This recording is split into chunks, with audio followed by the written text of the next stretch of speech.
Eh bien voilà, nous voilà en live ce soir. Bonsoir à tous, ravi de vous retrouver. Aujourd'hui, on va discuter avec Alexia. Salut Alexia. Salut! Et oui, alors moi j'aime bien, inviter, des personnes que j'ai accompagnées, qui ont fait, cette expérience et ce parcours pour qu'ils puissent vous partager ça, vous puissiez poser des questions. C'est toujours, beaucoup plus sympa, d'échanger avec des personnes qui ont vécu ce que vous vivez aujourd'hui, qui s'en sont sortis et voilà, qui peuvent vous partager leur expérience. Alors Nathalie me pose la question, comment ne plus avoir peur des araignées? Moi, je vais laisser la parole à Alexia qui a vécu ça, comment elle l'a vécu. Voilà, un petit peu. Oui, alors moi, ma peur des araignées, déjà, elle remonte à très longtemps, quand j'étais petite, en fait. Pour la petite anecdote, un jour, je rentre dans la salle de bain et je dois avoir 8 ans, 9 ans et dans le lavabo, en fait, il y a une énorme araignée qui prend littéralement la moitié du lavabo et donc je fais le hurlement, de l'angoisse et mes parents arrivent en courant, s'en occupent et après mon père, pour ne pas me traumatiser, ça partait d'un bon sentiment, me dit que c'était une blague et qu'en fait, il avait mis un autocollant, dans le lavabo, et que c'était pas du tout une vraie, araignée. Je l'ai évidemment pas cru et j'ai eu raison puisqu'il me mentait complètement et et du coup, ma peur, voilà, de toute évidence, datait, déjà d'un petit moment et en fait, ce qui s'est passé, c'est qu'il y a, 2 ou 3 ans, je sais plus, c'était en plein covid, je crois, que je t'ai contacté Olivier. Ouais, je sais plus, ça fait longtemps, ouais, Ça fait un ça fait un moment moment, même si on est resté en contact depuis, mais c'est vrai que ouais, ça fait un moment. et 2 Ouais, alors peut-être juste, ouais, là, tu as raconté cette expérience de un peu, toi, l'origine, le déclencheur oui. plus exactement. Comment tu vivais ça, à l'époque, depuis toutes ces années? Comment tu vivais ça, avant?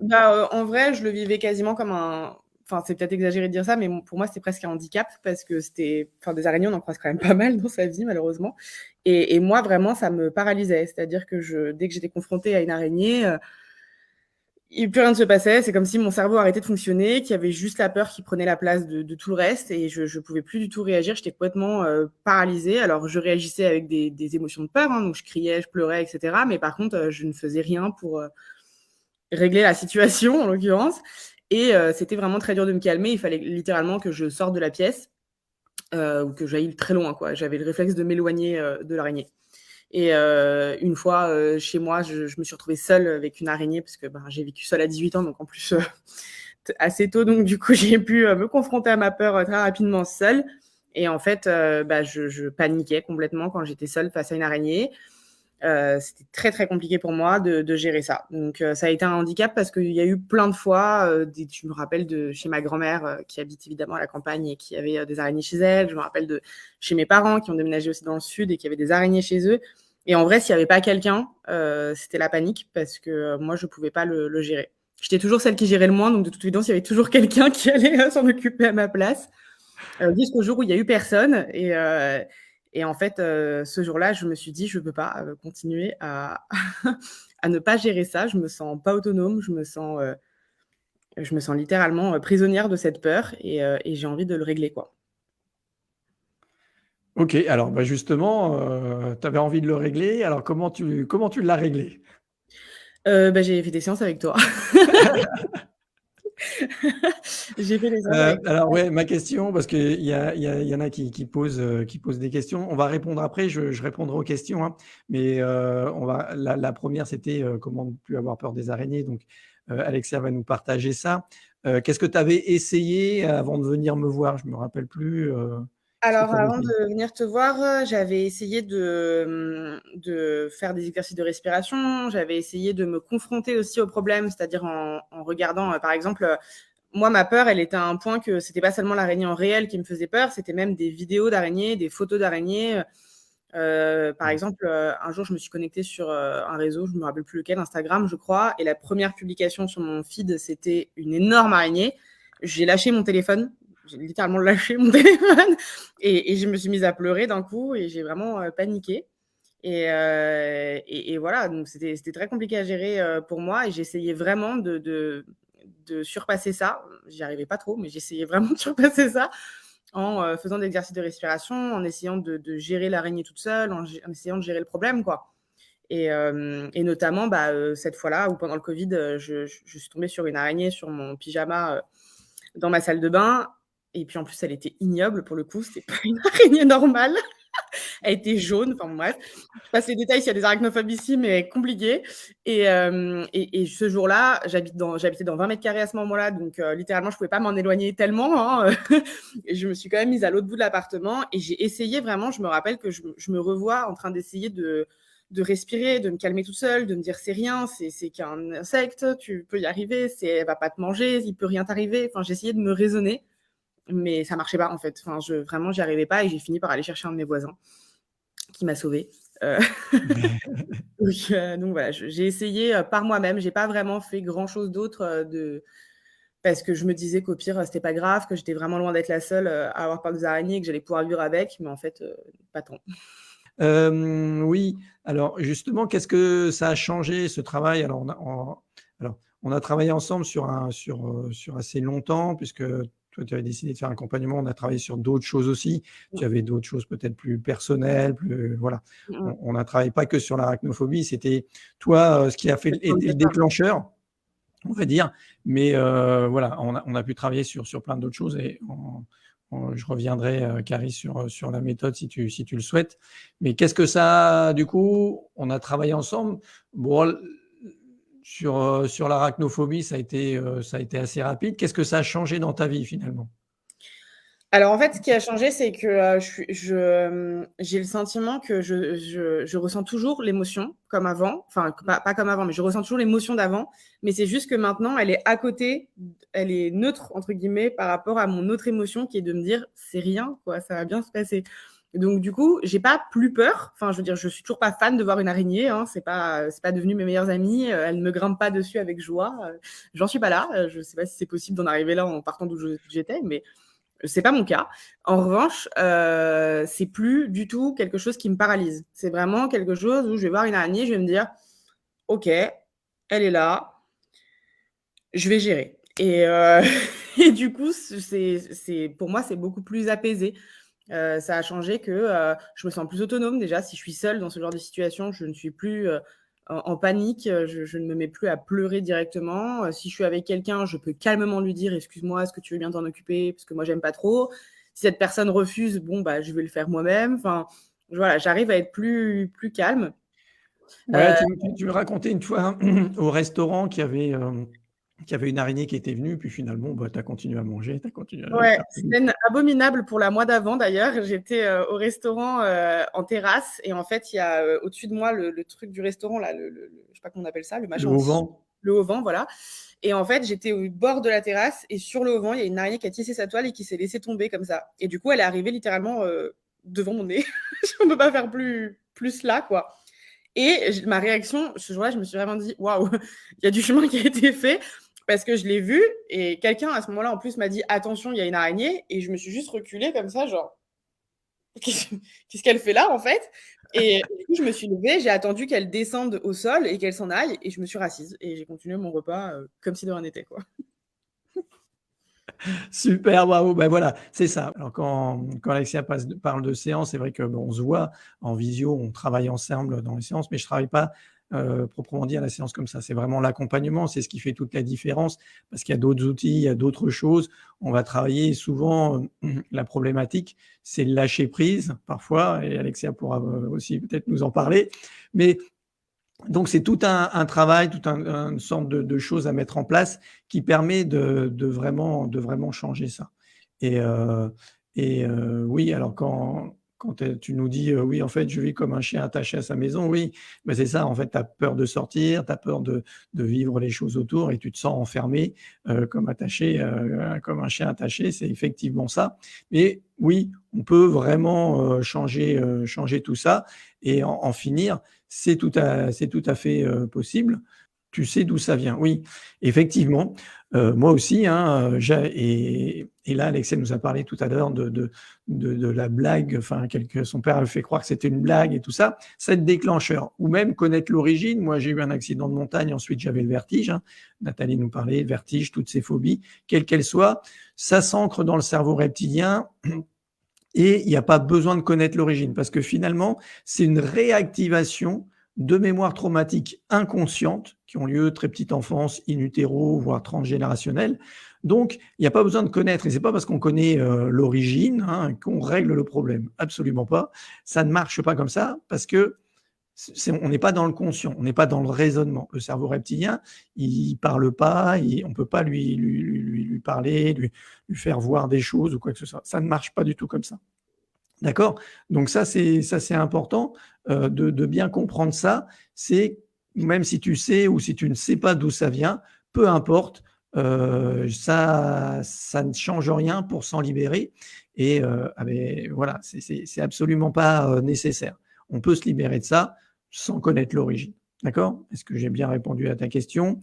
Est-ce que j'ai bien répondu aux questions? Alors, Karim dit, à l'âge de 3 ans, j'ai eu un grave accident de montagne et j'en ai 66. Oui. Est-ce que cet accident de montagne aujourd'hui, il provoque, est-ce que tu as des vertiges comme moi ou comment tu le vis? Est-ce que tu peux nous expliquer? Dis-nous parce que j'ai besoin de plus de détails. Alors, oui, vertige, angoisse, etc. Oui, eh bien, voilà. Donc, à l'âge de 3 ans, je pense que tu ne dois pas avoir de souvenirs. C'est certainement des souvenirs qu'on t'a racontés, mais il n'y a pas besoin de le savoir pour s'en libérer. D'accord? C'est pas du tout nécessaire. Et alors, je ne sais pas si toi, Alexa, tu veux rajouter quelque chose ou tu veux raconter peut-être comment ça se passe ou effectivement ta vision et ton ressenti, ton expérience là-dessus. Moi, honnêtement, j'ai pas. Je me rappelle de cette anecdote de l'araignée dans le lavabo parce que c'était quelque chose qui m'a marqué, dont je me rappelle. Je sais pas si ça vient de là en réalité. Je pense même que c'était d'avant. J'en sais rien. Dans tous les cas, j'ai pas eu le sentiment en faisant ce travail sur moi d'avoir besoin de le savoir. Effectivement, j'ai vraiment eu le sentiment que on travaillait plus sur moi, j'avais vraiment cette impression, je sais pas si c'est propre à toutes les phobies ou si c'était moi, mais j'avais vraiment cette impression que quand j'étais en situation de peur, c'est comme si mon cerveau se fermait complètement sur ma peur et rien d'autre ne pouvait pénétrer cette zone. Et du coup, je ne pouvais pas raisonner, c'est-à-dire que j'arrivais pas à calmer la peur, à redescendre la peur, à me dire raisonnablement que j'allais survivre parce que ce n'est qu'une araignée. J'arrivais pas à me le dire. Pour moi, j'étais en situation de danger absolu et mon cerveau était en alerte et je ne pouvais pas agir là-dessus. Donc moi, ce qu'on a fait, ça m'a vraiment donné le sentiment de reprendre le contrôle sur ça. Et aujourd'hui, la peur est là, mais le reste prend le dessus et dit à la peur, calme-toi, tout va bien, ça va bien se passer, tu peux te détendre. Et aujourd'hui, ça me fait faire des trucs fous. La dernière fois, j'étais en vacances avec une amie. On rentre dans la chambre d'hôtel le soir et il y a une énorme araignée sur le mur. Évidemment, j'ai eu peur, j'ai paniqué, j'ai stressé, j'ai dit il faut qu'on la sorte, etc. Mais mon amie avec qui j'étais, elle n'a pas peur des araignées, mais elle a une règle dans la vie, c'est qu'elle ne tue aucun être vivant. Donc, du coup, aucun insecte. Non plus. Ce que je respecte tout à fait. Sur le moment, pas du tout, mais en vrai, je respecte ça. Mais du coup, on n'avait aucun moyen de la sortir. On a essayé de la sortir sans la tuer, ça n'a pas fonctionné. Et j'ai fini par dormir avec cette araignée dans la chambre. Et j'ai dormi. Donc c'est vraiment. Donc en fait, j'ai juste repris le contrôle sur ma peur. Je me suis assise, je me suis calmée, je me suis dit. Elle va rien te faire. Enfin, je veux dire, quand bien même elle vient te voir ou elle vient te piquer, tu n'en mourras pas. Ça reste une piqûre d'araignée, c'est rien. Et du coup, ça a fini par me calmer. J'ai fini par m'endormir. Et en fait, on a fini le séjour avec elle dans un petit coin. On l'a appelée Géraldine et c'était notre copine de vacances. Voilà. Oui, Nathalie aussi tout à l'heure disait, j'aimerais aimer les araignées comme j'aime les coccinelles. Le but, c'est pas forcément de les aimer, c'est que tu ne sois plus débordé par cette émotion, cette peur et que ça t'handicape, que ça te limite dans ta vie. Le but est là. Après, moi, j'aime pas particulièrement les araignées, j'ai pas peur des araignées, mais j'aime pas particulièrement ça, tu vois.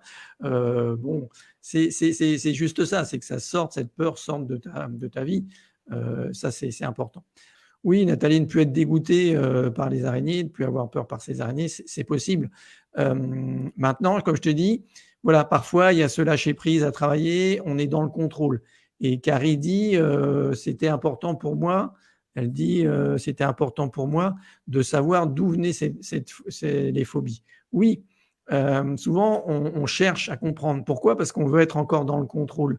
C'est-à-dire que de savoir d'où ça vient, savoir comment ça fonctionne et tout, on a l'impression de pouvoir contrôler les choses. Et à un moment donné, il faut lâcher prise. Donc, il faut aller à l'inverse. Donc, c'est ça là toute la différence, Nathalie, c'est que moi, je vais vous accompagner aussi à lâcher prise. Avant de nettoyer, parfois, il y a ce lâcher prise à travailler et Alexia aussi l'a vécu. Donc, c'est tout ça. C'est pour ça que c'est un accompagnement sur plus de choses, sur vraiment l'ensemble. Et moi, je suis là avec vous. Et contrairement à la formation NERTI où tu vas avoir, tu te débrouilles toute seule, ou alors tu vas avoir quelqu'un juste une intervention de quelqu'un. Moi, j'accompagne au quotidien, on échange par mail, par message. Donc voilà, ça fait toute la différence. Oui, oui, le lâcher prise est très important. Ben oui, oui. Et on va travailler ça s'il y a besoin de travailler ça. D'accord? Tu peux nous parler de ce lâcher prise, toi, comment tu as vécu ça, comment. Un grand sujet. Alors moi, le lâcher prise, pour moi, c'est un sujet au-delà des araignées, c'est-à-dire sur toute ma vie, hein. On en avait parlé très rapidement aussi d'ailleurs, mais moi, j'ai un besoin de contrôle sur absolument tout. Et c'est dramatique parce que c'est vraiment pas bon pour ma santé mentale. C'est vraiment pas bon pour grand-chose en réalité. Et j'avais pas cette capacité effectivement de lâcher prise. Et c'est vrai que dans les exercices notamment que tu proposais, par exemple, Olivier, pour, euh, pour vaincre cette phobie en l'occurrence, et ben, j'ai réalisé pas mal de choses et j'ai appris beaucoup de choses sur le lâcher prise de manière plus générale et pas que sur ce sujet-là finalement. Parce qu'on travaille vraiment sur le fait de s'abandonner d'une certaine manière à sa peur, à ses émotions en tout cas, parce qu'en l'occurrence, moi, c'était la peur, mais ça peut être autre chose. S'abandonner à ses émotions, se laisser aller et aller au bout du bout de l'émotion. Et ça demande un lâcher prise très important que moi, j'arrivais pas du tout à avoir et que j'ai gagné vraiment comme ça et qui me sert aujourd'hui dans beaucoup d'autres domaines que l'arachnophobie en l'occurrence, dont je considère que je ne suis plus forcément sujette, mais même mes phobies de manière générale, mes peurs de manière générale, ou ne serait-ce que ma vie de manière générale d'ailleurs. Voilà, donc j'ai plus, disons que j'ai encore ce besoin de contrôle, on va pas se mentir, je suis pas devenue une autre personne. J'ai toujours ce besoin de contrôle dans ma vie, mais quand je n'arrive pas à l'avoir, eh bien, j'en deviens pas malade, quoi. C'est ça qui est vraiment différent. C'est que quand j'ai pas le contrôle, je me dis, ok, j'ai pas le contrôle et c'est pas grave. Ouais, ça merci Alexia pour ce témoignage et ça c'est vraiment important. Bon, il faut savoir que les personnes phobiques sont des hyper contrôlants. Après le contrôle, on peut pas le lâcher à 100. On n'est pas voilà, vous n'êtes pas un moine bouddhiste fin fond de sa caverne pour lâcher prise totalement. Mais et puis pour pas du tout être dans le contrôle et tout ça. Mais le but c'est vraiment de lâcher ce contrôle, cet excès de contrôle, on va dire, comme ces hyper-réactivités émotionnelles, c'est pouvoir les vivre, les accepter, les traverser, et que ça vous limite plus et que ça vous handicape pas. Donc ça, c'est hyper important. Nathalie, elle dit bon, qu'elle avait vu une vidéo de quelqu'un qui a été libéré de sa phobie des araignées, qui laissait une araignée se promener sur son bras. C'est ce que je voudrais.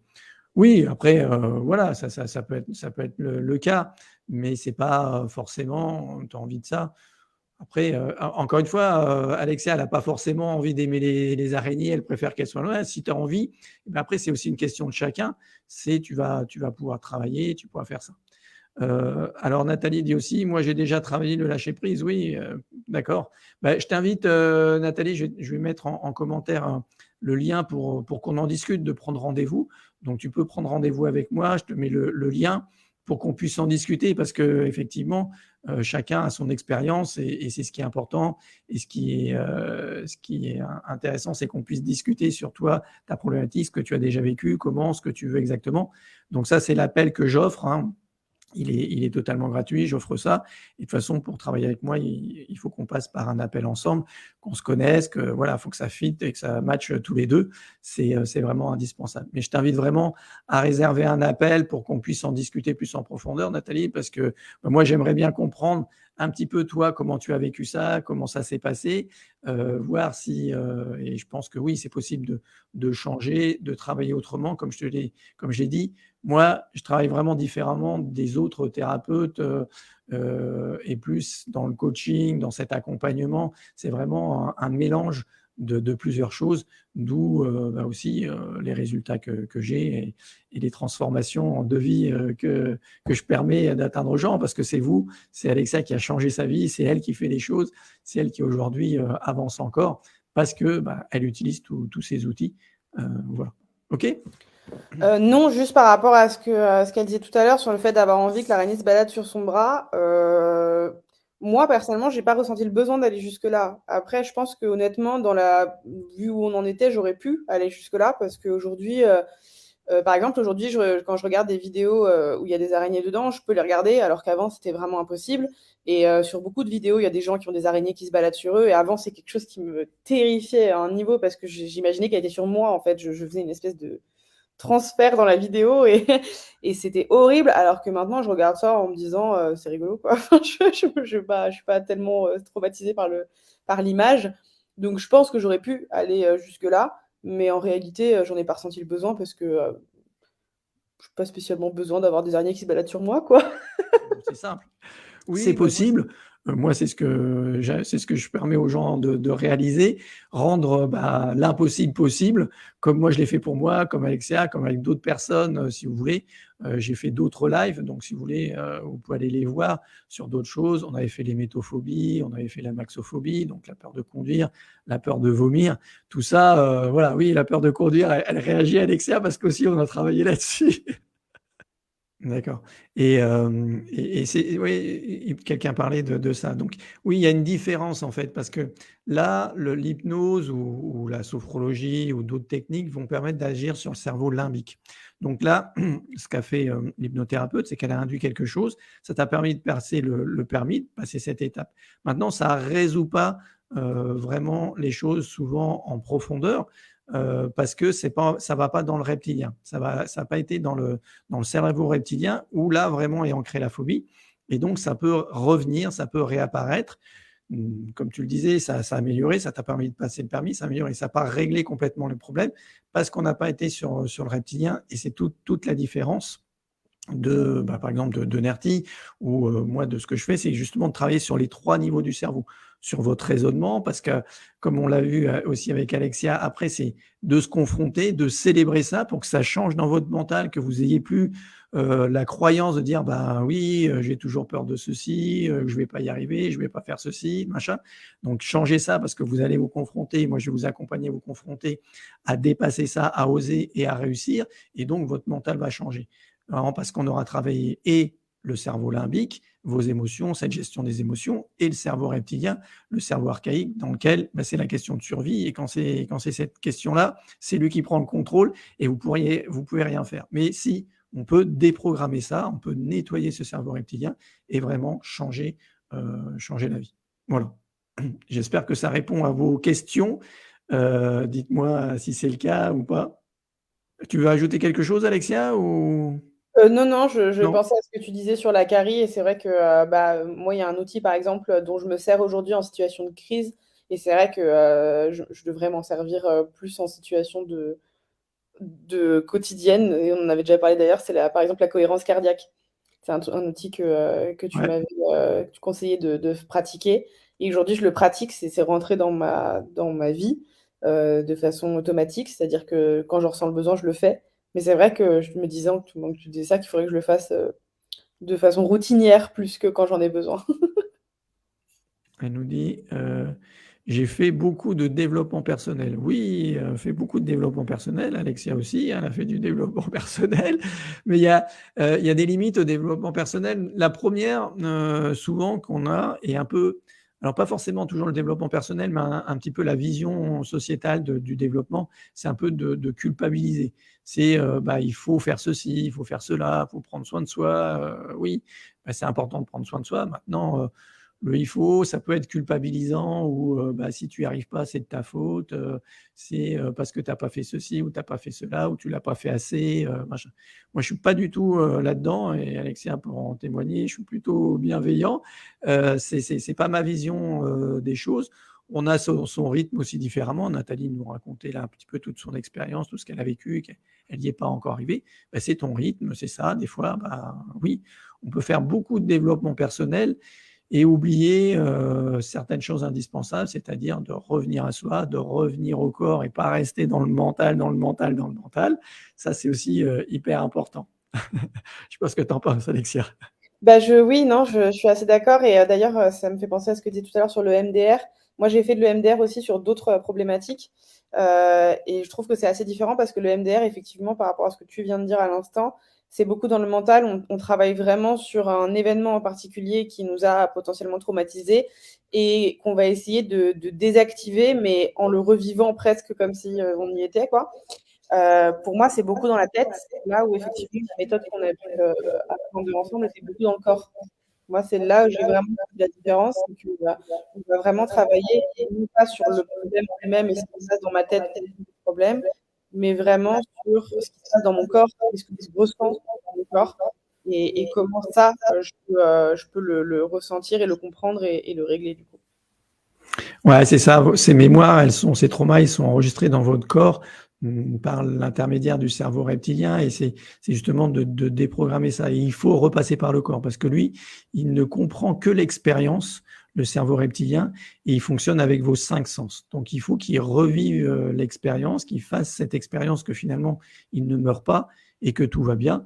Et voilà, c'est le seul moyen pour aller travailler sur ce reptilien. Il n'y a pas de question de contrôle, on ne peut pas le contrôler, on ne peut pas gérer son cerveau reptilien, mais on peut déprogrammer les erreurs qu'il a faites, parce qu'il n'est pas parfait, hein, comme tout, comme le reste, comme le cerveau limbique, comme le cerveau, comme le mental, il n'est pas parfait, et il fait des erreurs, mais on peut supprimer ces erreurs, on peut nettoyer, déprogrammer, utilisez le terme que vous voulez, ces erreurs-là. Voilà. Bon, bah, merci beaucoup à tous. Merci encore une fois, Alexia. C'était vraiment très, très sympa que tu prennes ton temps pour partager ton expérience et pour venir répondre aux questions. C'est vraiment chouette. Donc, merci beaucoup. Bonne soirée. Prenez bien soin de vous. N'hésitez pas. C'est vraiment important. OK? Et prenez bien soin de vos émotions. Je vous dis à très bientôt. Au revoir. Bonne soirée, bye.